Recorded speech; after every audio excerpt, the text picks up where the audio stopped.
Bien, vamos a leer en el Evangelio de Lucas, en el capítulo 19. Lucas 19.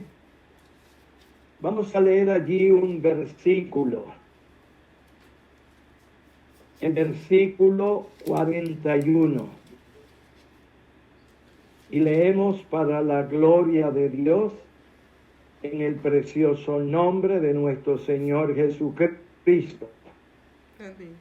Y cuando llegó cerca de la ciudad, al verla, lloró sobre ella. Padre, en el nombre de Jesucristo, Aleluya. seguimos en tu presencia, Gloria a Dios. honrando, bendiciendo, exaltando tu nombre, dando a ti todo honor, toda gratitud y toda acción de gracia. En el nombre de Jesús. Oh Dios, sea aquí esta palabra inspirada por el Espíritu Santo. Te ruego pues que cada uno de nosotros, en la medida en que se ministre esta palabra, se haga con gracia, con unción y autoridad, En el nombre. y todos realmente seamos bendecidos, sustentados, renovados, enseñados a través del ministerio de esta tu palabra. Padre, en el nombre de Jesucristo, lo pido todo y gracias. Amén. Amén. Amén. Amados hermanos, no sé cuántos de ustedes han tenido la oportunidad de leer algunos pasajes de las Escrituras, que por cierto son bastantes, y mientras yo estudiaba esta palabra para ministrarla, pues me topé que son un sinnúmero de versículos y de pasajes que hablan sobre el llorar. El llorar.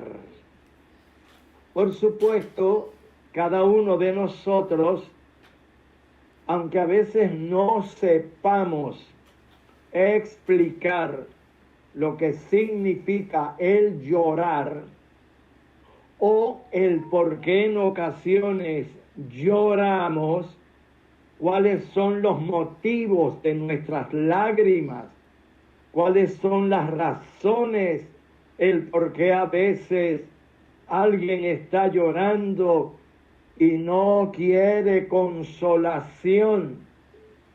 Precisamente en este año que ya llevamos 3 meses, más el año que ya concluyó, el 2020, nos hemos topado con algo inesperado, insólito para la población del mundo en la Tierra, que ya está en unos 7.500 millones en toda la redondez de la Tierra.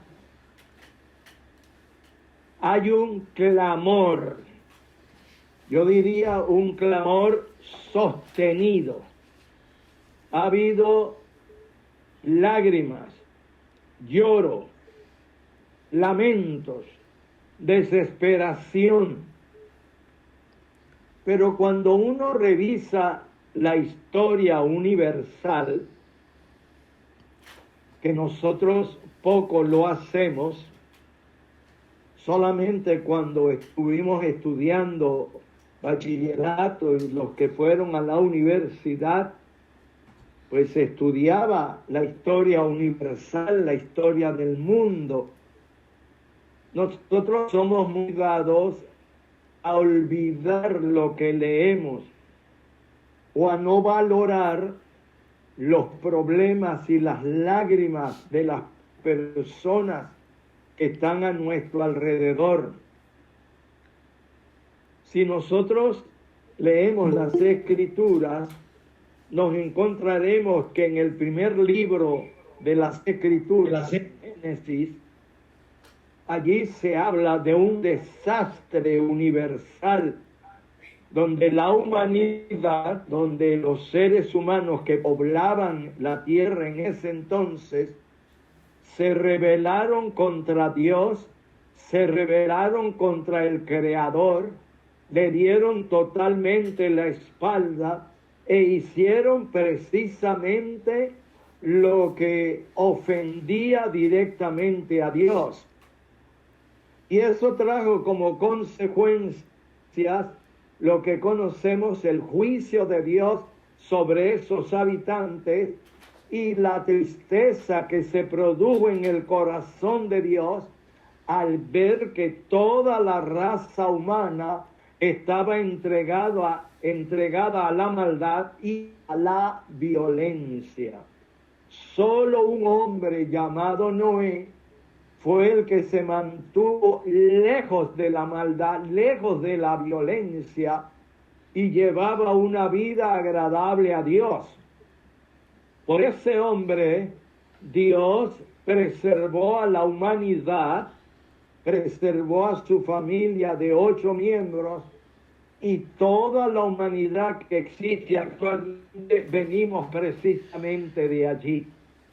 Es decir, que tanto la Biblia como la historia universal nos habla de la conducta del ser humano y de los grandes desastres, de los grandes problemas que ha vivido la humanidad. Si nosotros hacemos un poquito de memoria, 1914, 1918, la Primera Guerra Mundial, que fue terrible, que hubo una mortandad, muchos heridos, pero hubo mucho lloro, hubo mucho lamento, hubo mucho desespero, no había consolación. Cuando vino la Segunda Guerra Mundial del 39 al 45, la situación igual fue terrible. Pero ¿qué sucede? Que todos nosotros, cuando leemos eso en la historia universal o leemos las desgracias por donde ha pasado la humanidad, cuando hemos leído los tremendos tsunamis que ha habido en los distintos continentes del mundo, pues nosotros lo que somos es espectadores, nada más. Y eso en lo absoluto nos afecta a nosotros. Ahora, cuando Jesús está aquí llorando y la Escritura no lo oculta, no lo esconde.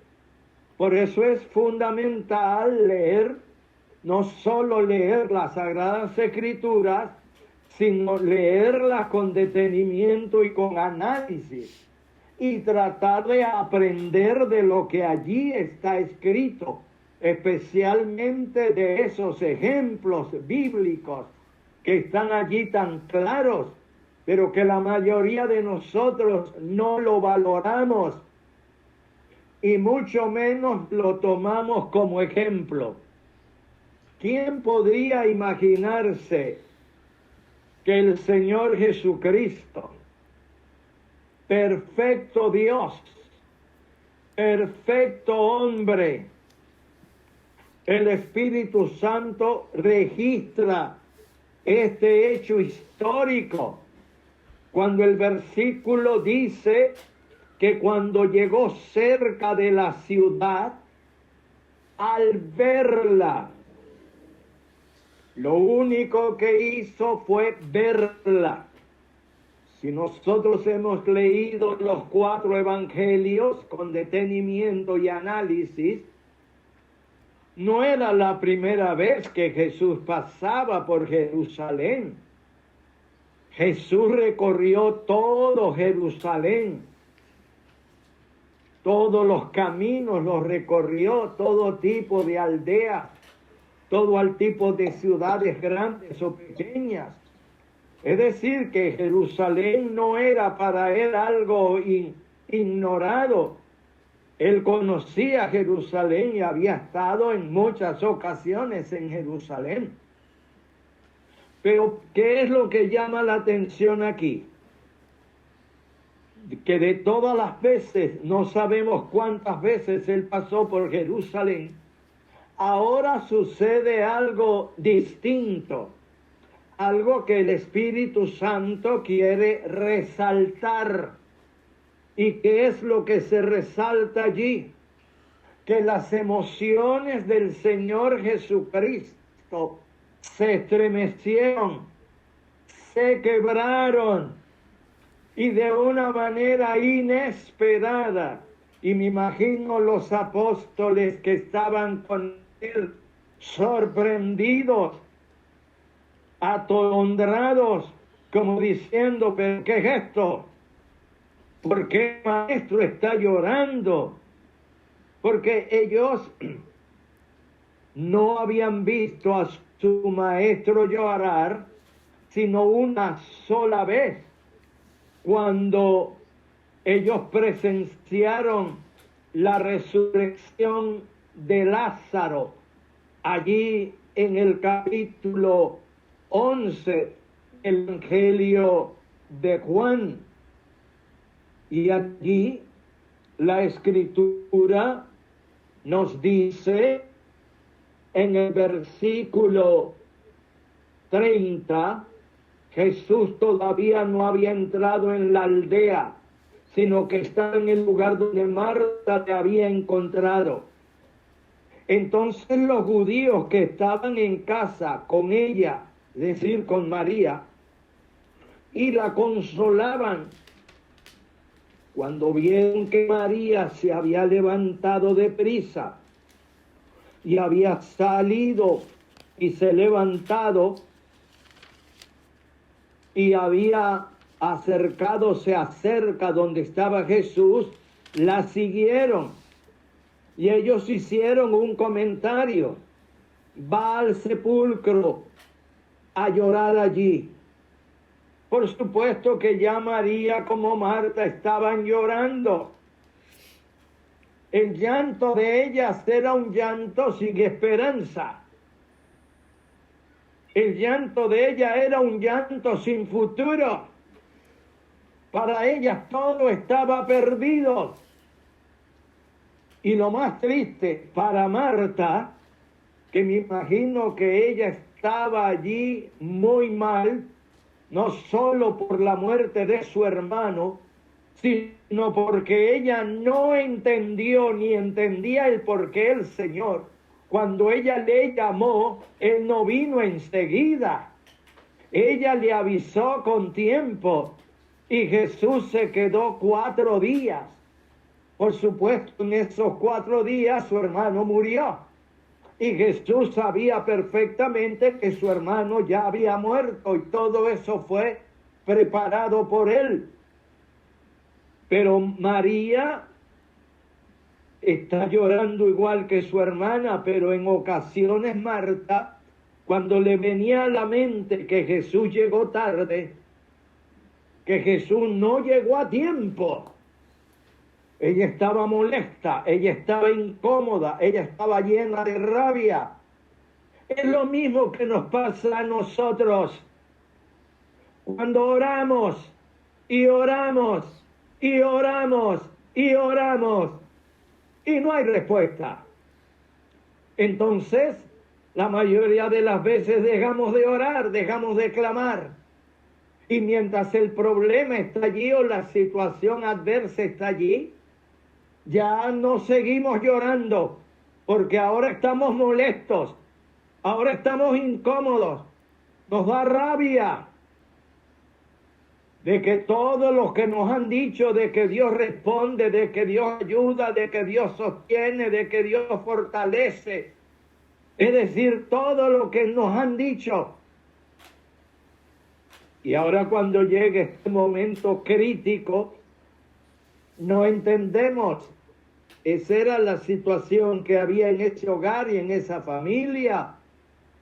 Ellas no entendían, especialmente Marta. Ya Marta está delante de Jesús. Y dice el 32, María, cuando llegó a donde estaba Jesús, al verle, se postró sobre sus pies diciéndole: Señor, si hubieses estado aquí, no habría muerto mi hermano. Ahora, veamos lo que es la personalidad del ser humano. Todo ser humano, todos nosotros somos distintos, actuamos distinto, pensamos distinto, nos comportamos de una manera distinta ante los problemas, ante las dificultades, ante las adversidades. Por eso es un error garrafal tratar de convencer a los demás que se parezcan a nosotros, que actúen como nosotros. Esa es una señal inequívoca que no conocemos lo que es ser humano, cómo funcionan sus emociones, sus sentimientos, sus pensamientos, sus ideas, sus reacciones. Marta, cuando se encontró con Jesús, le dijo lo mismo: Señor, si hubieses estado aquí, no había muerto mi hermano. Pero Marta se lo dijo con rabia. Marta se lo dijo con incomodidad. Marta le reclamó y le dijo a ella: ¿qué vienes ahora? Te mandé a avisar con tiempo. Ya mi hermano se murió. Y cuando Jesús le dice en un acto de fe: Marta, tu hermano va a resucitar. Pero era mayor la emoción negativa que ella tenía, de rabia, de desagrado, de impotencia. Y ella le contesta: claro, yo sé que mi hermano va a resucitar.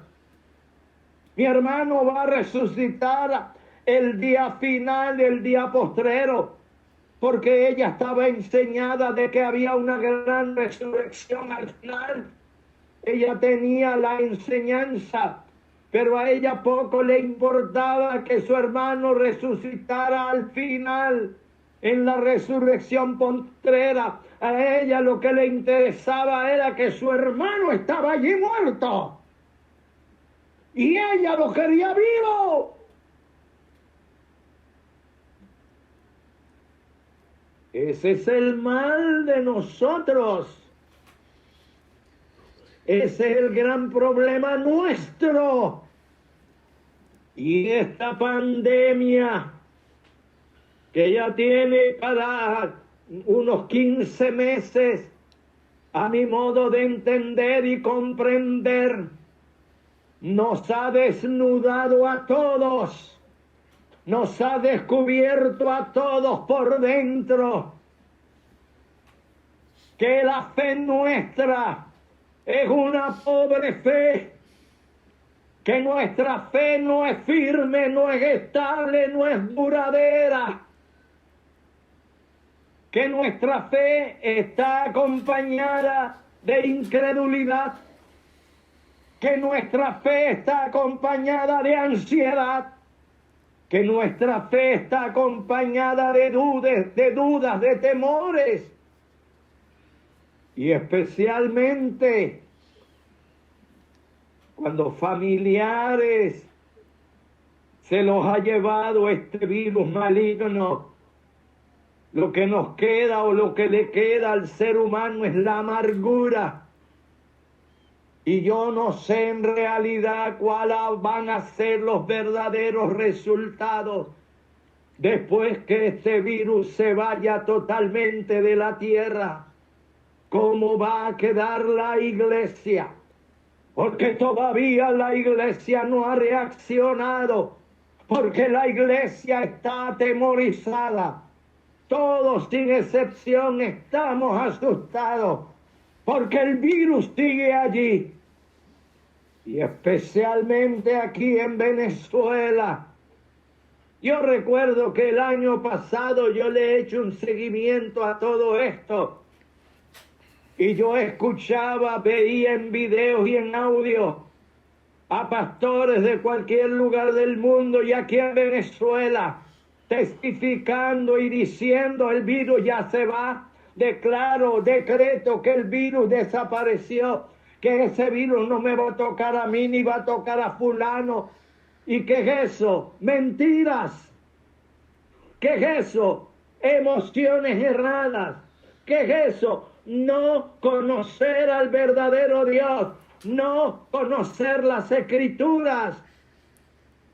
Por eso, reitero, cuando finalmente este virus abandone la tierra, ¿en qué condiciones va a quedar la iglesia del Señor en el mundo entero? ¿En qué condiciones vamos a quedar?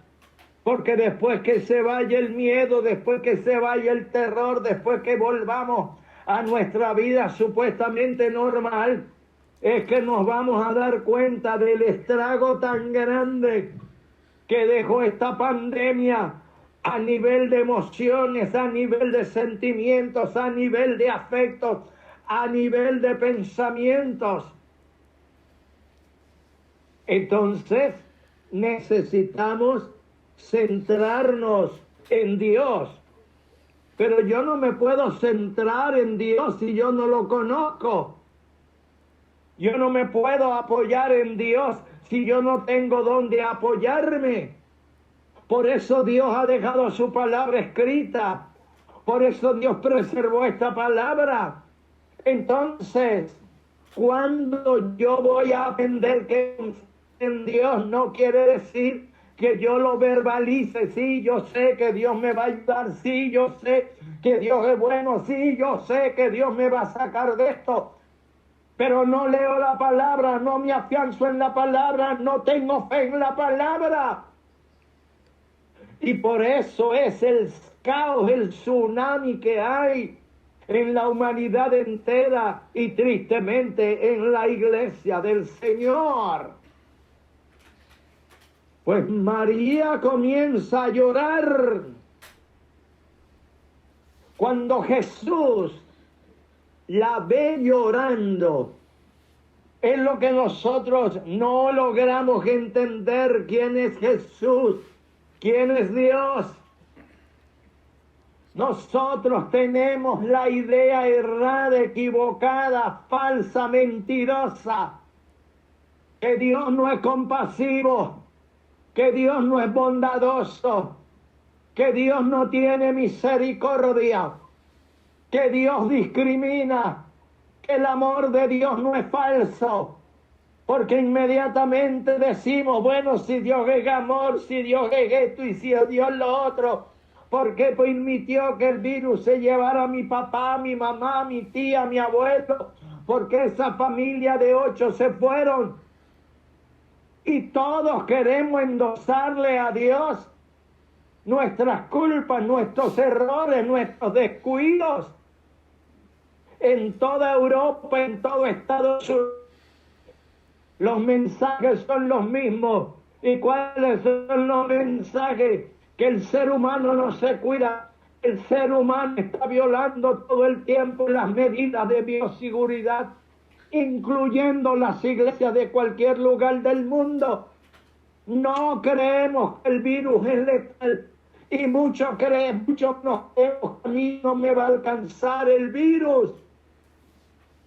Y me confío. Y cometo errores. Y cometo fallas. Dios no es responsable de mis errores, de que yo no tome las medidas de bioseguridad.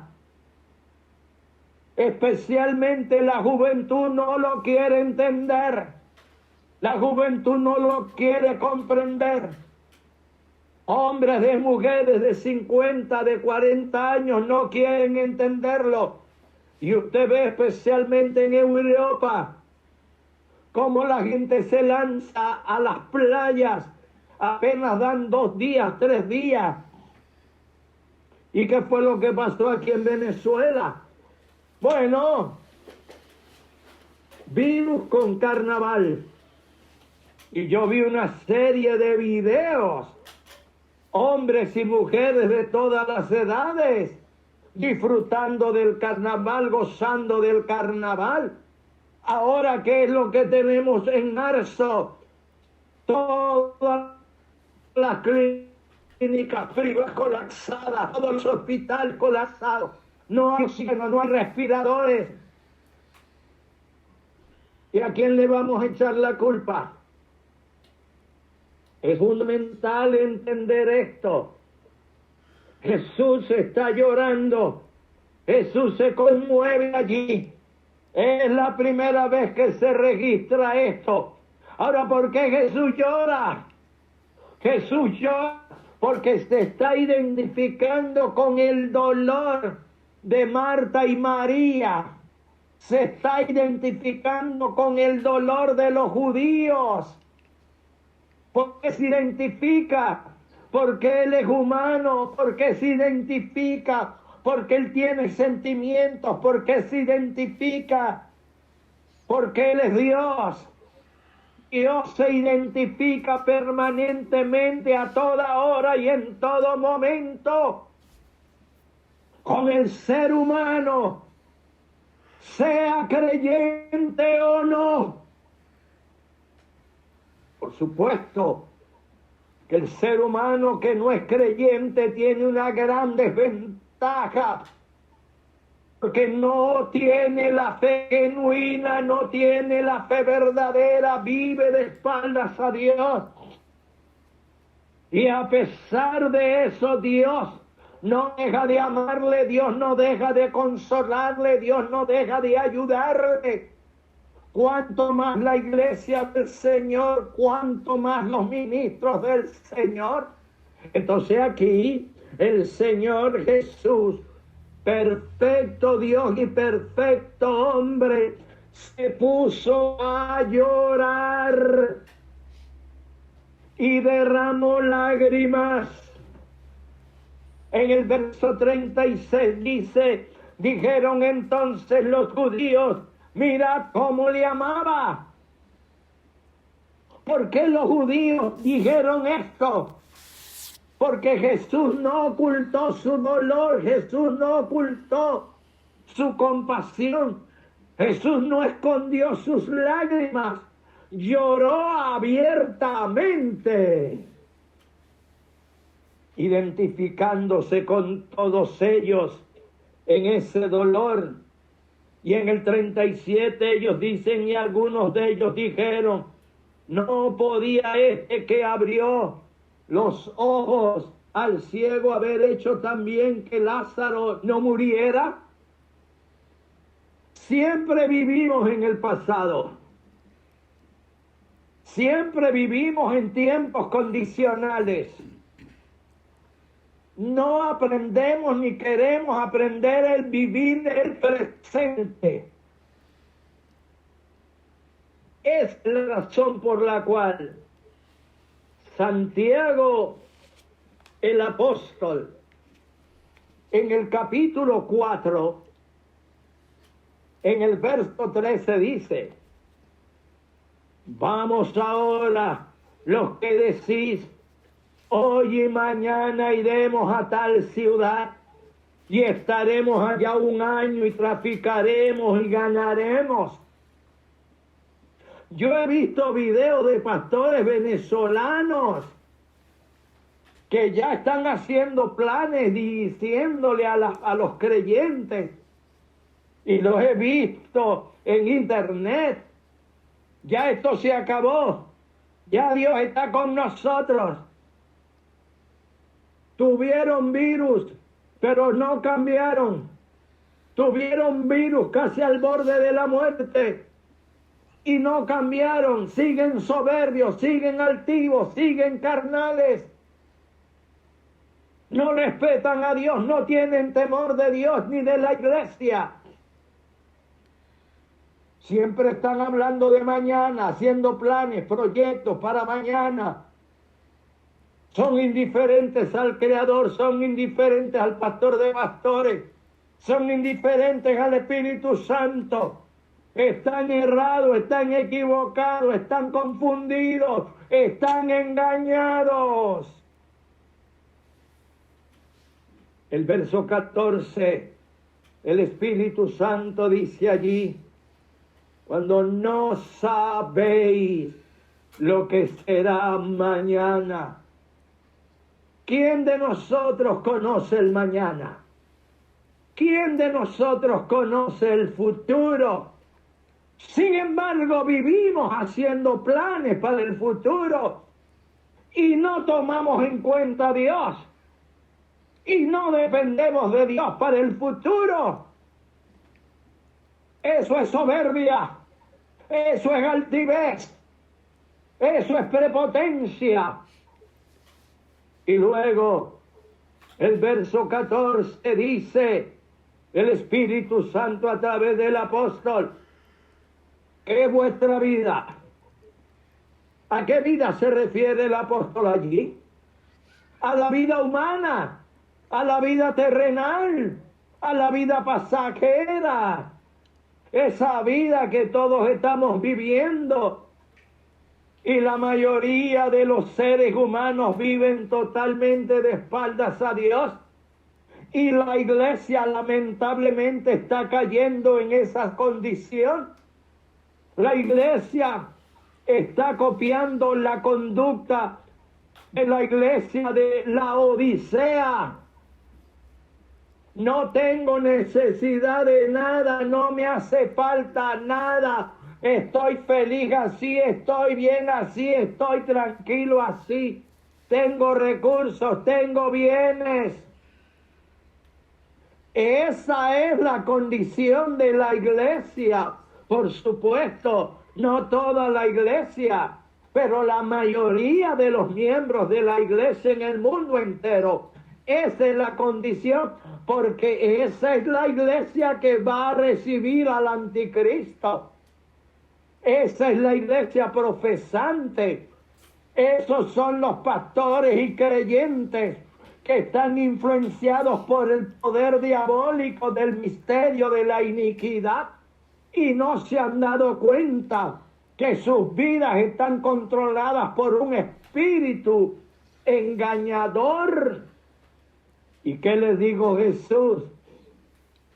Ustedes, a esa iglesia les digo, ustedes son unos desventurados, ustedes son unos miserables, ustedes son unos ciegos. Esa es la opinión del Señor Jesucristo con cualquier iglesia, pastor o creyente que viva de espaldas a Dios, que no tome en cuenta para nada a Dios, sino cuando el familiar tiene el virus. Cuando el familiar tiene el virus, entonces allí, oren por mí, oren por mi familia, pero llevas meses, años, sin tener relación con Dios, sin tener comunión con Dios, totalmente de espaldas a Dios. Entonces, ¿qué quieres ahora? Que la lámpara de Aladino la frotemos para que venga la sanidad o el milagro. Eso es equivocado, eso es errado. Entonces, ¿por qué yo no quiero vivir el presente? El presente es el hoy, no el mañana. El mañana no existe. Ni el mes que viene, ni el año que viene. Eso no existe. Eso existe en mi mente engañosa. Ese es un cerebro que yo me hago. El pasado no existe. Ya terminó. Quedó en el pasado. Se fumó, desapareció. ¿Cuándo vamos a aprender a vivir el día a día? ¿Cuándo vamos a aprender desde que nos levantemos a acercarnos primeramente a Dios? Estar un rato en su presencia, no para estar haciendo oraciones y oraciones y oraciones, y oraciones y no le adoramos y no le honramos y no le exaltamos y no le bendecimos. Por eso es la situación en que nos encontramos en la actualidad y en que se encuentra la iglesia. Entonces el Señor allí en Juan está llorando. Pero ahora tengo que hacerles una pregunta. ¿Por qué Jesús está llorando? Bueno, ya se los dije. Pero yo sigo preguntando. ¿Por qué Jesús está llorando? ¿Acaso Jesús no había venido especialmente a resucitar a Lázaro? Jesús vino a resucitar a Lázaro. De hecho, cuando él preguntó dónde lo pusieron y le dijeron dónde estaba, él lo resucitó. Pero ¿por qué lloraba? Si lo iba a resucitar, ¿por qué no estaba risa y risa y risa, lleno de felicidad? Porque el ambiente que había allí era un ambiente de mucho dolor, era un ambiente de mucha tristeza, era un ambiente de desesperación, porque el único que sabía que lo iba a resucitar era Jesús mismo, nadie más. Él no negó sus sentimientos, él no los suprimió. Él no los ocultó. La gente lloraba, Marta lloraba y especialmente María está postrada allí llorando, gritando. Él se conmueve porque era de carne y hueso. Él llora porque se estaba identificando con la angustia. Se estaba identificando con el dolor, se estaba identificando con la desesperación que allí había. Ahora, ¿cuándo yo lo voy a entender? ¿Cuándo lo voy a entender y aceptar que en mi dolor, cualquiera que sea, en mi angustia, en la situación que sea, Dios se conduele, Dios se apiada, Dios tiene misericordia? Pero, hay un pero, en todos los casos Dios no va a resucitar a Lázaro. Hay ocasiones en la vida de nuestra familia, en la vida de nuestros hijos, que llegó la desgracia, llegó el dolor por la razón que sea, y Dios está allí, pero Él no actúa para sanar, para libertar, sino para que esa vida vaya a su presencia. Y ahí tenemos otro gran problema. No creemos en la eternidad. No creemos en la gloria donde vive Dios. No creemos que Dios es real y que hay un trono. Y por eso es que nos aferramos a no irnos de la tierra y que nuestros familiares no se vayan, sabiendo que nuestros familiares están en la fe, les sirven a Dios, aman a Dios, y les llegó lo que tenía que llegarle. La muerte física, amados hermanos, es inevitable. La muerte llegará un día. Hay quienes se mueren en el vientre, hay niños que ya están muertos en el vientre de la madre. Hay niños, niñas que al nacer mueren, como hay adultos que mueren a los 100 años a los 90 años, a los 80 años, pero hay otros que mueren muy temprano. Eso no se puede evitar. La muerte siempre nos estará visitando en un tiempo o en otro. Cuando nosotros leemos el Salmo 90, allí en el Salmo 90, Moisés, inspirado por el Espíritu Santo, dice en el versículo 9, porque todos nuestros días declinan a causa de tu ira. Acabamos nuestros años como un pensamiento. Los días de nuestra edad son 70 años. Y 100 los más robustos son 80 años. Con todo, su fortaleza es molestia y trabajo, porque pronto pasan y volamos.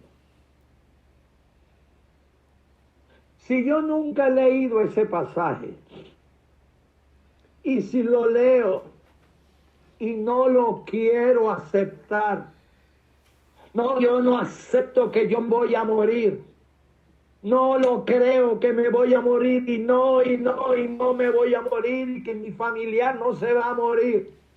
Bueno, la frustración será peor, la rabia, la impotencia será peor cuando venga la muerte. Este libro de Salmos tiene más de 3000 años. Y ya el Espíritu Santo hablaba del tope para la muerte. Por supuesto, hay países europeos como Noruega, Suecia, Alemania, Suiza, donde la mayoría muere de 90, de 80, de 100 años. En Haití, la muerte permanente allí es hasta los 35 años. ¿Por qué? Porque es un país que no tiene salubridad, es un país que no tiene recursos. Aquí en Venezuela la tasa de mortalidad ya llegó a casi los 74 años. Ahora, pero llegó este virus maligno. Se han muerto niños, se han muerto adolescentes, se han muerto jóvenes, se han muerto hombres y mujeres de 30, de 40 años. Y por supuesto se han muerto hombres de 60, 70 y mujeres de 80 años. Por ejemplo, en España, la mayor mortandad ha sido de las residencias de geriatría, al igual que en Italia. Pero en Estados Unidos, que es donde ha habido más muertes, y después Brasil, allí la muerte ha sido pareja para todo el mundo. ¿Eso qué significa? Bueno, que se rompe lo normal de la vida para el ser humano. Si una persona conduce un vehículo y está en una fiesta y se dedica a beber y luego va a conducir su vehículo y lo que tiene son 25 años y se estrella, entonces los familiares dicen: ay, pero ¿por qué Dios permitió que mi hijo de 25 años se matara, se muriera? ¿Por qué no me lo cuidó? ¿Por qué no me lo protegió? Ignorancia con relación a Dios y a su palabra. Dios no es responsable ni de tus acciones ni de mis acciones. Cada uno de nosotros daremos cuenta a Dios de nuestras acciones aquí en la tierra. Entonces eso hay que tenerlo claro, eso hay que tenerlo presente. Cuando nosotros leemos en Romanos, allí Romanos capítulo 14, en el versículo 7 dice, porque ninguno de nosotros vive para sí. Vea bien, ninguno de nosotros vive para sí y ninguno muere para sí. Pues si vivimos, para el Señor vivimos, y si morimos, para el Señor morimos. Así pues, sea que vivamos o que muramos, del Señor somos. Entonces, iglesia, ¿cuál es el problema? El problema es para los no creyentes. El problema es para los incrédulos. El problema es para los desobedientes. Ahí nosotros no podemos hacer nada. Dios tampoco puede hacer nada. Pero los creyentes, los hijos de Dios, aquí te lo dice claramente. Así pues, sea que vivamos o que muramos, al Señor le pertenecemos. Pero luego el 9 que dice, porque Cristo para esto murió y resucitó y volvió a morir para ser Señor, así de los muertos como de los que viven. Entonces, ¿cuándo yo voy a entender esto? Que Dios no solamente es el Señor de los vivos, es el Señor de los que han muerto. Y luego en el verso 10 dice, pero tú, ¿por qué juzgas a tu hermano? O tú también, ¿por qué menosprecias a tu hermano? Porque todos nosotros compareceremos ante el tribunal de Cristo, porque escrito está, vivo yo, dice el Señor, que ante mí se doblará toda rodilla y toda lengua confesará a Dios, de manera que cada uno de nosotros dará cuenta a Dios de sí. Esto se refiere al tribunal de Cristo, esto no se refiere al tribunal del trono blanco. Todos le vamos a rendir cuentas a Dios aquí en la tierra y en la eternidad.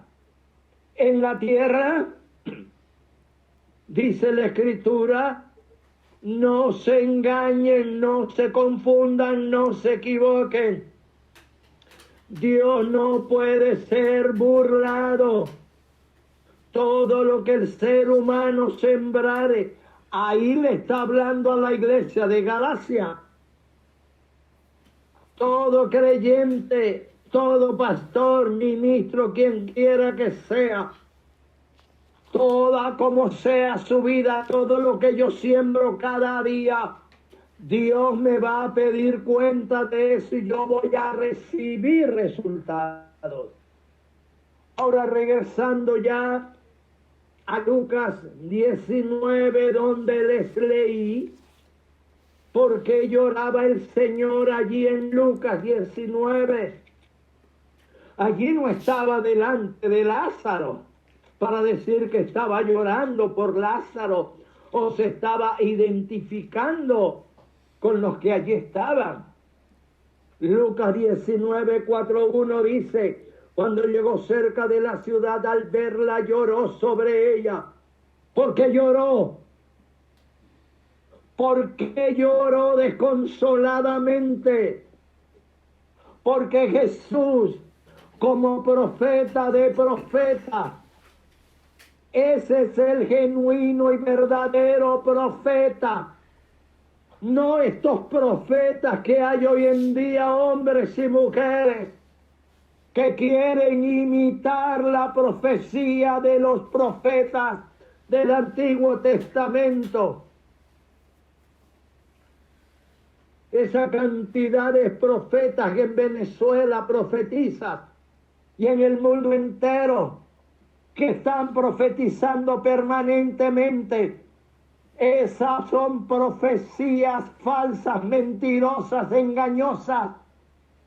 Y no voy a juzgar al profetista, pero le estoy juzgando su profecía. Eso es espíritu de adivinación. Este es el verdadero profeta.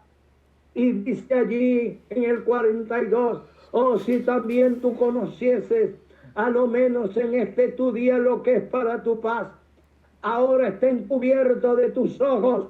Y aquí viene la profecía. Jesús como profeta llora, se estremece, le da mucho dolor la destrucción que vendría 40 años después.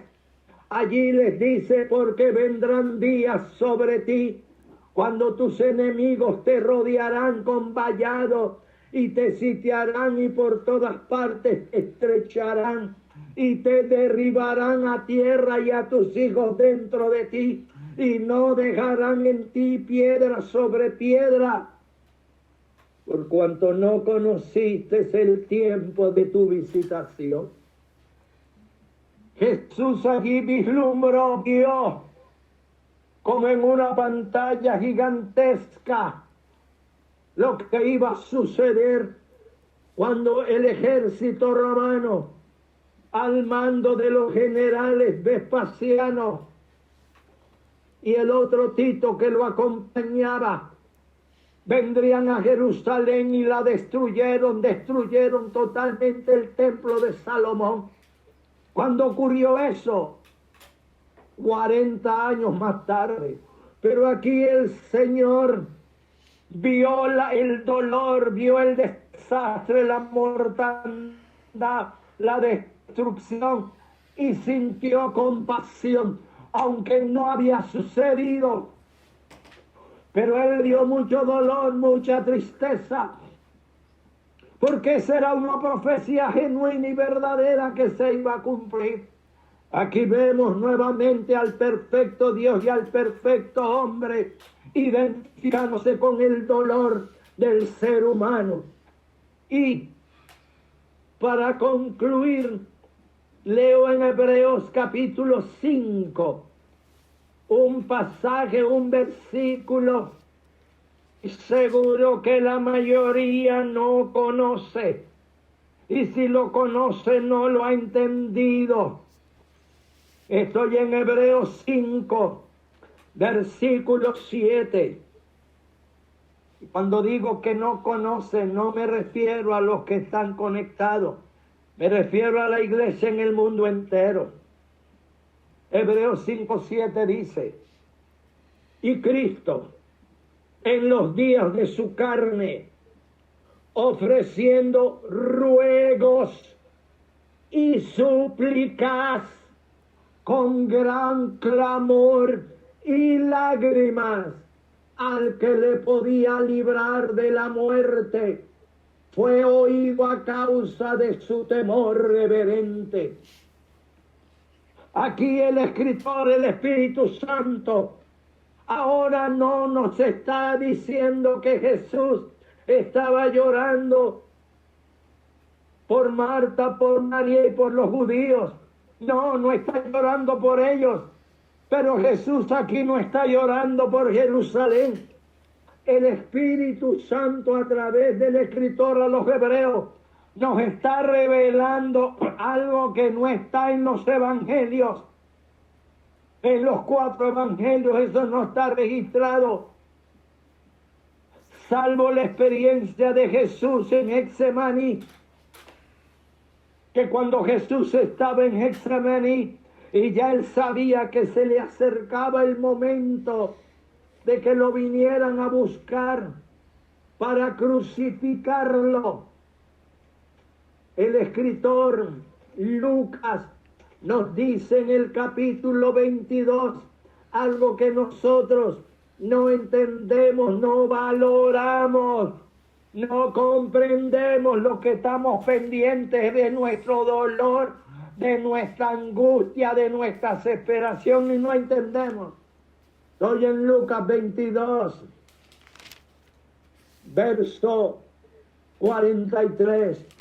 Y se le apareció un ángel del cielo para fortalecerle. Y estando en agonía oraba más intensamente. Y era su sudor como grandes gotas de sangre que caían hasta la tierra. Cuando usted y yo, cuando la iglesia ha orado con lágrimas, cuando la iglesia ha orado con clamor por este país, yo estoy harto de ver videos de oraciones que se hacen, incluyendo la mía. Son oraciones frías, son oraciones insensibles, son oraciones sin compasión, son oraciones que no tienen emociones ni pasión. Cuando Jesús lloró sobre Jerusalén, lo hizo con pasión, lo hizo con dolor, lo hizo con angustia, lo hizo con desespero. ¿Cuándo de nosotros hemos orado para que realmente esta pandemia abandone el país? Con angustia, con desespero, con clamor, con lágrimas. ¿Dónde está la iglesia que llora? ¿Dónde está? Lloramos cuando el familiar se va, pero ¿por qué no lloramos cuando está allí? ¿Por qué no le lloramos a Dios? ¿Por qué no le gemimos a Dios? ¿Por qué no le mostramos a Dios? Vamos a darle evidencias a Dios de que realmente sentimos lo que está pasando el familiar o el país. Jesús ahora está orando, según lo dice Hebreos, lo está haciendo con lágrimas y con gran clamor. Lágrimas, lloro, clamor. Yo tengo años que no hago eso, porque estoy endurecido sencillamente, porque estoy indiferente. Amados, creo conveniente y prudente que revisemos cuando estamos llorando. ¿Por qué estamos llorando? Yo encontré un sinnúmero de pasajes en las Escrituras de gente que lloraba por una cantidad de intereses, por una cantidad de cosas que nada tenían que ver con la necesidad, con la emergencia y la urgencia. Gente que llora por rabia, gente que llora de amargura, gente que llora por celo. Yo creo que llegó la hora de examinar cada uno de nosotros de una manera privada. ¿Por qué a veces lloramos? ¿Y por qué a veces no lloramos cuando hay que realmente llorar? Iglesia, caminando con Cristo, y todo aquel que me está escuchando, es el tiempo de presentarnos delante de Dios con lágrimas, no como dice el mundano, lágrimas de cocodrilo, lágrimas de verdad. Queremos que este virus se vaya de Venezuela. Bueno, ¿quién va a llorar? ¿Quién va a gemir? ¿Quién realmente va a clamar? He entendido de una manera errada lo que es el clamor. He entendido que el clamor es que me pongo a pegar grito allí a clamar. Sin sentimiento, sin ardor, sin pasión, sin dolor. Amados, el tiempo se me terminó. Quiero orar por todos los que están conectados. Padre, en el nombre maravilloso de Jesucristo, he ministrado esta tu palabra. Tu palabra es la verdad. Gloria. Tu palabra ha quebrantado mi corazón. Gracias. Tu palabra me ha sensibilizado. Gloria. Por eso, Padre, en el nombre de Jesucristo, traigo a mis hermanos amados de la iglesia caminando con Cristo. Traigo primero a los presentes.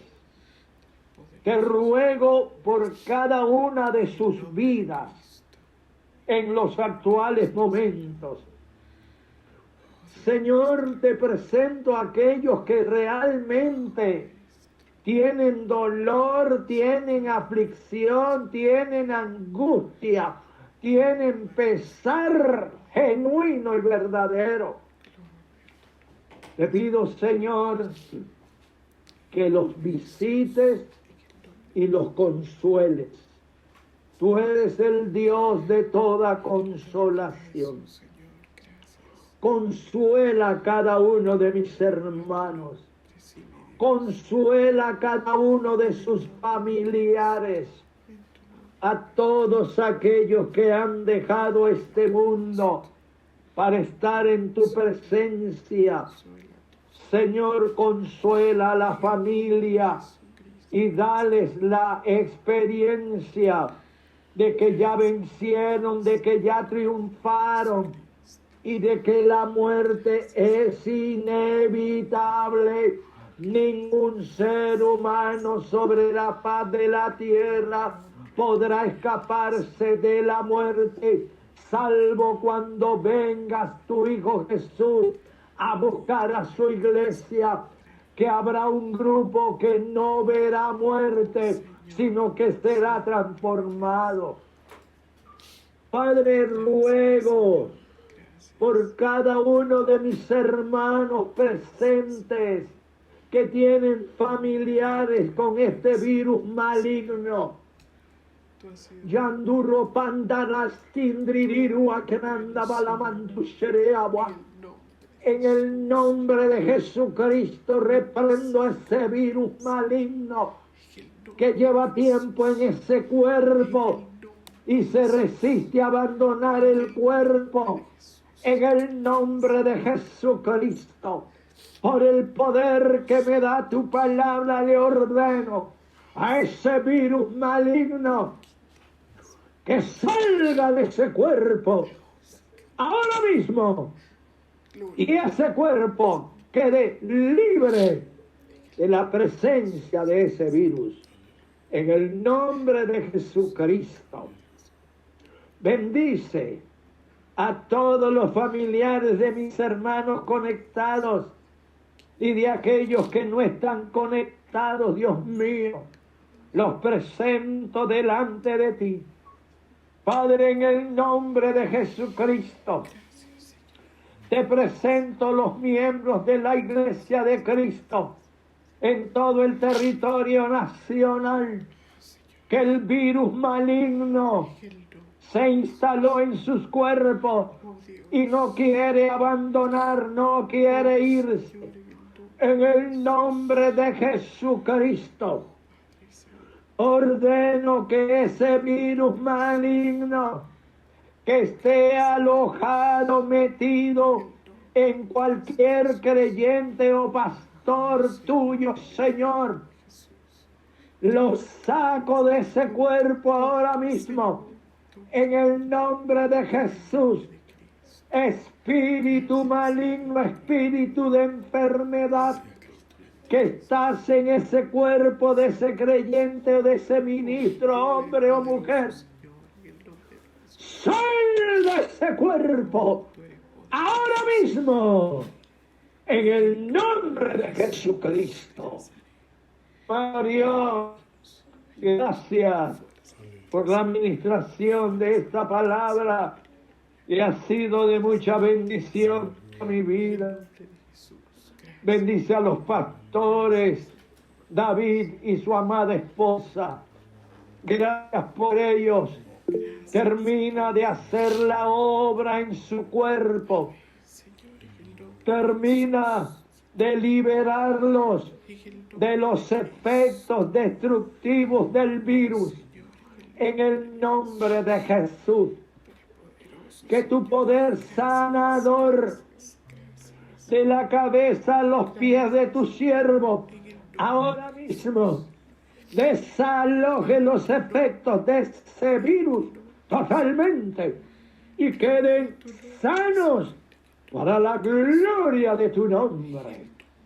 Gracias por estos pastores amados. Gracias por su ministerio. Gracias por la unción, la autoridad que le has dado al pastor David, la sabiduría y la inteligencia para descubrir los secretos de tu palabra. Gracias por su esposa, por su familia. Gracias pues por cada uno de mis hermanos de la iglesia Caminando con Cristo y de todos aquellos que se han conectado y de todos aquellos que tendrán ocasión u oportunidad de oír la ministración de esta palabra, en el nombre de Jesucristo, nuestro Señor. Amén. Amados, Dios les bendiga rica y abundantemente. Saludos. Aleluya. Aleluya. Gracias, reverendo. Maravillosa administración, maravillosa enseñanza. Dios le siga usando de manera tan hermosa y tan especial. Gracias por la disposición de dejarse usar por el Señor y regalarnos ese maravilloso consejo de la palabra de Dios. Aleluya. Que Dios nos dé corazones sensibles para llorar en su presencia, para llorar por nuestra patria, para llorar por las almas perdidas, para llorar por los caídos, para llorar por lo que verdaderamente es urgente. Que Dios nos dé corazones sensibles, llenos de pasión, como nos lo ha dicho en esta tarde. Aleluya. Gloria a Dios.